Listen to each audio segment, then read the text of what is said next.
Hi Kevin, so I am responding to your response to my response to your original video. And we were sort of discussing the whole Trayvon Martin case and the things that arose from that. Again, I've literally just watched your video. It's 3:20 now in the UK, and I'm just shooting out my thoughts very, very quickly. So my apologies if it's within this video. It's just me responding immediately to what you have said in your video. So I did actually write some things down as I was going through and listening to you speak. Let me just come firstly to the Trayvon Martin case, where you quite rightly pointed out it's gone through the due process. He's been found, George Zimmerman's been found innocent. Why I call this a miscarriage of justice, it was not a miscarriage of justice in its strictest sense when you talk about the incorrect decision being made in the court. It appears that because of the lack of evidence, because of the good defence or whatever, that George Zimmerman has been acquitted, and we have to respect that. It doesn't mean to say I believe it's right. It's a process that the law has come to, and we have to respect that decision. But if I look at it as an outsider, it seems against natural justice. It seems that somebody has killed a man, admitted it, and not, to me anyway, given sufficient cause to refute his case. In my view, he's a criminal. He should go to prison. However, it's too easy for me as a bystander to say that I have to put my trust in the judicial system, even though I think it may in this case have been wrong. We can't try people by Twitter or by YouTube video. We have to do that via court of evidence.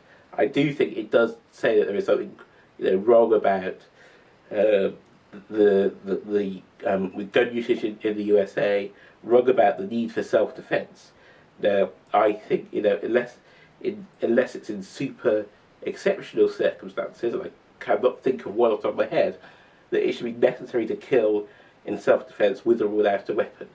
If you were genuinely, concerned for yourself, for your safety, you could have shot the guy in the leg, disabled him, saved yourself, ran away, called the police or whatever. No need to shoot somebody dead. But that's just me. I'm not going to dwell on that. We just have to accept it, move on, and try to change and influence the law the best that we can. So there's a couple of other things you raised about. First, the one you talked about was not supporting affirmative action. I think this is a very difficult one for me to talk about, because I've not grown up in a system where there has been affirmative action. It has been a case of you've had to pull yourself on your bootstraps and go through the system. We don't have formalised affirmative action here in the UK. Now, is it right? Is it not? I think what it does do is it moves to having a more equal society quicker. It can smack of tokenism, and I do understand the fact that people will say, well, actually, he's only getting in because of the colour of his skin.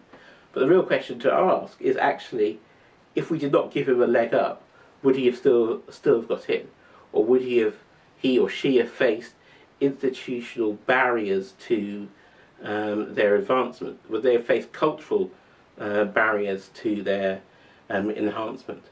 So, although I haven't benefited from affirmative action, I do think there is a place for it in bringing about equality, because it raises people up quicker and gives them a door through which they can pass in order to break down those barriers of prejudice and bring us about to equality quicker. Although I do realise how it must look like to people, if you were in the majority, that there are favours being done for those in the minority.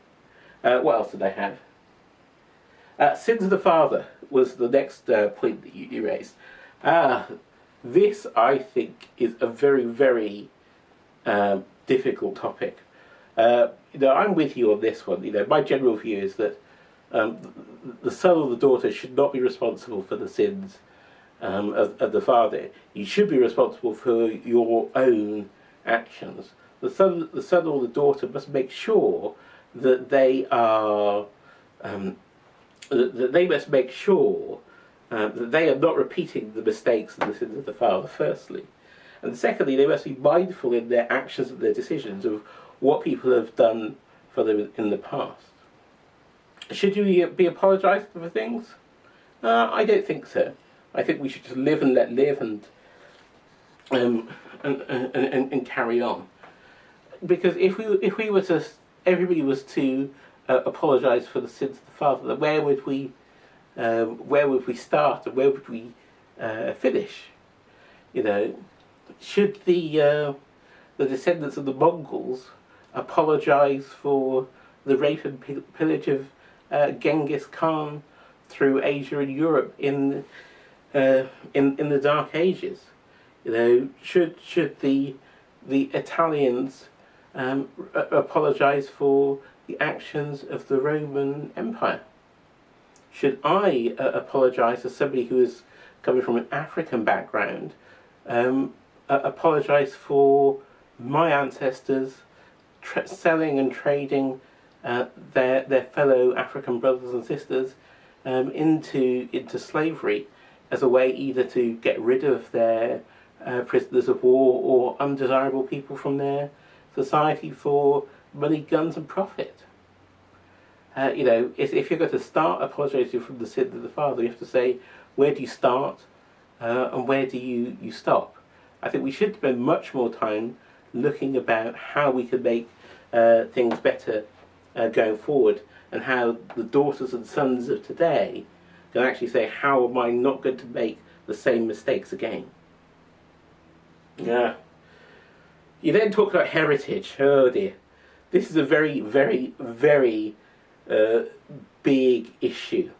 And I think it's a very complicated issue as well, in terms of, and let me put it in two ways. Let me take it in terms of the American experience first, and then the immigrant's story. Or I'll start with the immigrant's story first. Now, I look at this through a slightly different perspective from you, Kevin, as far as that I am a first, one of the first generation. My parents individually came to the UK as students from Ghana and West Africa in the 1960s and the 1970s, and never went back. And my siblings and I were then brought up here, along with many other people of a similar background. And that gives us a unique view. We have one foot still in Africa in terms of family and friends and links there, in my case to Ghana, and 1 foot here in the UK. And it is a great difficulty then to sort of balance up what part of my heritage is the African heritage, what part of me is the English and British cultural tradition, and how does that all blend in? And there is no easy answer. There's the question of where is my home? Where do I, as an individual, come from? I have clear and definable links here in the UK, clear and definable links in Africa as well. It's a really big question that a lot of people in the UK have to ask themselves. When they look at their cultural backgrounds, their attitudes, the way they live, in some cases the way they dress, the way they interact with the community. It's been a really big discussion as we've looked at radicalisation and Islamic extremism, whether they feel, those people who become radicalised here, and educated here, as we saw with the Woolwich attacks not so long ago here in southeast London, was how those people saw their identity not as British, even though they sounded as Cockney as eating eel pie, how could they balance that identity against the identity of being a Muslim and part of a wider community. And that's not just the same for those radical extremists, it's the same for me, it's the same for so many other people who are of first generation immigrants, about how they balance that up. Now, when I look at the American experience, which is the second part of this, I think it must be a whole lot easier in as far as that, both for African Americans and for Americans of other creeds and colours, I wonder how much you could genuinely say you have a tie to the old country. How much can the Italian American say he genuinely has a tie to Italy, or the German American say he's got a tie to Ireland, or the Irish American say he's got a tie to Ireland, or the African American say they've got a tie to Africa. Surely after 5, 6, 7 generations, those ties are now being lost. So the only tie that you really have is you have a tie to being an American. That's where you were born, and your father, your grandfather, your great grandfather. Can you really say, although you are of a certain heritage, that you have a true link, Kevin, yourself to Germany, or to Ireland, or to others to elsewhere? I would argue not. After all of that time, that link has gone. But instead, what you have is that you have a new community, a new American identity that has to encompass all of these things. And that might seem quite strange, because people are very keen on saying, I'm an Italian American, I'm an African American, I'm a Korean American, fill in that gap followed by an American. But surely, you're getting to the point now where you might look different and sound different, but you are having a common heritage, and these labels should be abandoned once and for all. The last thing I'll just comment on that you mentioned was that poverty.